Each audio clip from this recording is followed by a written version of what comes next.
Bonjour à tous la team dernière minute, j'espère que vous allez bien.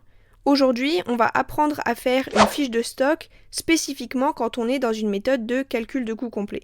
Ce sera une fiche de stock de matières premières et la technique qu'on va utiliser, c'est celle du coût unitaire moyen pondéré.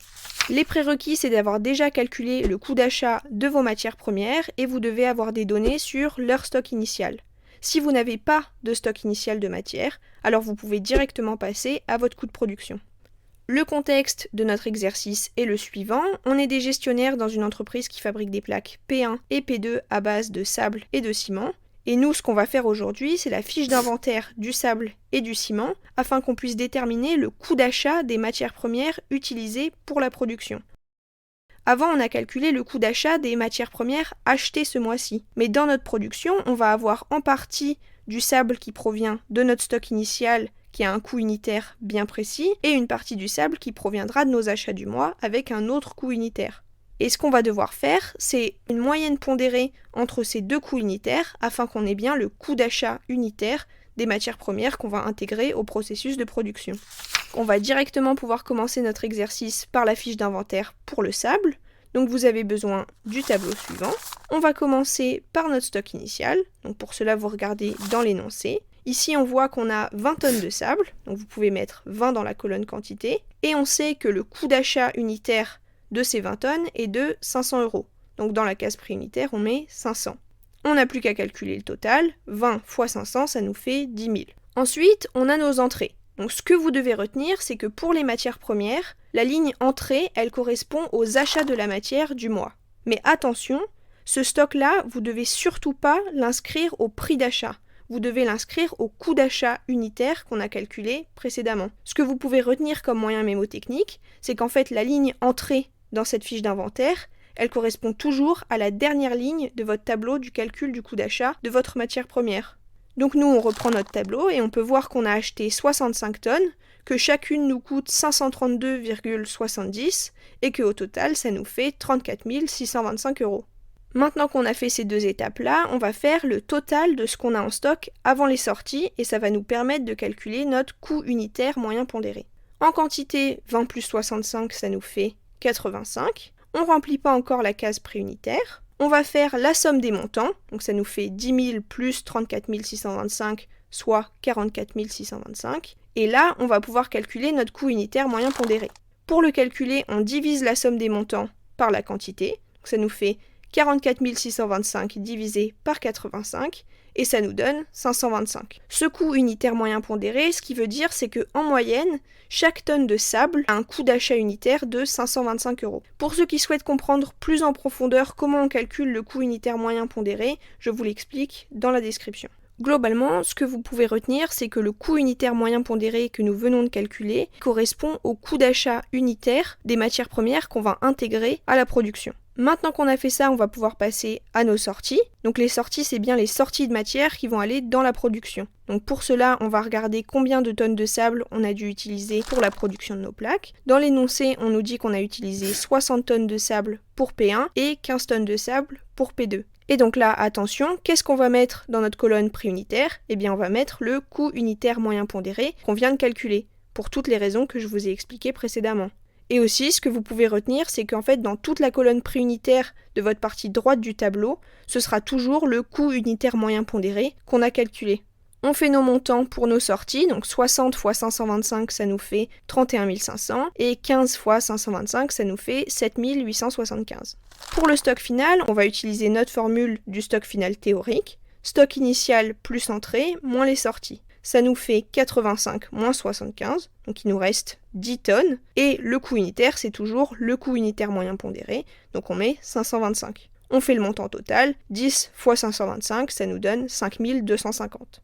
Il ne nous reste plus qu'à faire la dernière ligne de total pour qu'on vérifie qu'on ait bien l'égalité des deux côtés.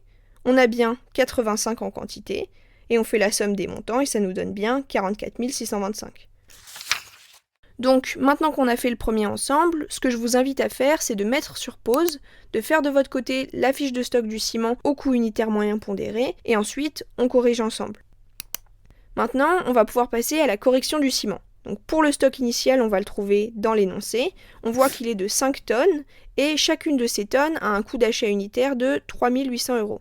Donc on calcule le montant total et ça nous donne 19 000. Pour notre ligne entrée, je vous le rappelle, c'est notre achat de la matière au coût d'achat. Donc en fait, c'est la dernière ligne de notre tableau du calcul du coût d'achat. Et donc on voit qu'on avait acheté 13 tonnes au coût d'achat unitaire de 3 938,5 €. Et au total, ça nous fait 51 200. Maintenant, on n'a plus qu'à procéder à notre total de ce qu'on a en stock avant les sorties pour pouvoir calculer le coût unitaire moyen pondéré. Donc en quantité, on a 18. On fait la somme des montants, ce qui nous donne 70 200. Pour trouver notre coût unitaire moyen pondéré, on va diviser la somme des montants par la quantité. Donc ça nous fait 70 200 divisé par 18, soit 3 900 €. C'est-à-dire qu'en moyenne, notre stock est évalué à 3 900 € et le coût d'achat unitaire des matières premières qu'on va intégrer à la production, il sera de 3 900 €. Maintenant, on va pouvoir passer à la partie droite de notre tableau. Donc pour les sorties, c'est la quantité de matière qu'on va utiliser pour la production. On regarde dans notre énoncé, on voit qu'on va consommer 8 tonnes de ciment pour les plaques P1 et 2 pour les plaques P2. Dans la colonne prix unitaire, je vous le rappelle, on met toujours le coût unitaire moyen pondéré qu'on vient de calculer, donc vous pouvez mettre 3 900. On fait le montant total, ça nous donne 31 200 pour la première ligne et 7 800 pour la deuxième.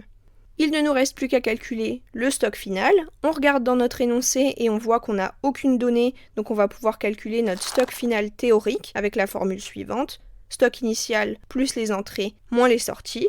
Et ça nous fait 5 plus 13 moins 10, ça nous donne 8. Donc on peut noter 8 dans notre quantité. Ici aussi, on a vu que cette partie du stock, elle est évaluée au coût unitaire moyen pondéré. On calcule le total, ça nous donne 31 200.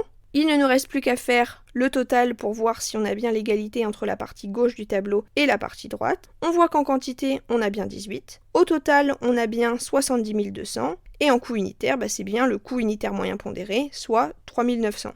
On en a donc fini avec notre exercice. Je vous laisse avec le récap en 1 minute.